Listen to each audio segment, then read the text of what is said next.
ניקח את האגוזי שלו.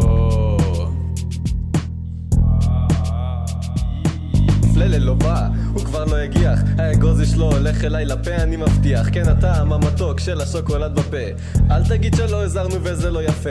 חטיף שוקולד כזה נפלא, אתה מבין? אתה כבר לא נמצא, עכשיו לפה שלי זמין. תאמין, לא הגעת, עכשיו אתה מפסיד, אחר כך תתעצבן ולי בכל תגיד, אתה לקחת לי את השוקולד, מה אתה אומר? שב בשקט ולא כדאי שתדבר, תאחר, לא צריך, אל תבוא, תיתן לי את האגוזי ועכשיו תלך מפה. הוא לא יבוא היום,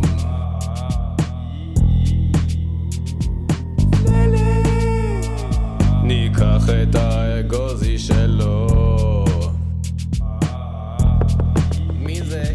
הנה באתי, היי תעזוב את החטיף, תיזהר לתת בו ביסו שלך אני אחטיף. אחרי 4.5 שעות לבסוף אני מגיע, שוחה בממתק ואתכם אני מפתיע. תנוגת והאגוזים עם שוקולד מערבבים, ואז איזה מדהים ממתק האלוהים. נתפסתם על חם, חבורה של תחמנים, יושבים פה בחדר על האגוזי שלי בונים. זה לא יעבוד, לא אני לא אוותר, אם אין חטיף היום, אם עלה אני חוזר, והישר למקרר את הממתק אני בוחר, מכניס ישר לפה ובביס אני גומר. לא סובל מסכרת או ממחלה אחרת, אהבה למתוקים ולעולם היא לא נגמרת. רוצה את האגוזי אז אותך אני אחנוק, עכשיו אני נשאר, נו תפסיקו כבר לצעוק.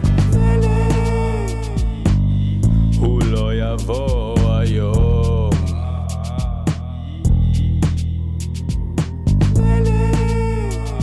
ניקח את האגוזי שלו. יאללה, תביאו כבר את האגוזי. מה? למה שאני אביא לך אותו? כי זה שלי. מי אמר?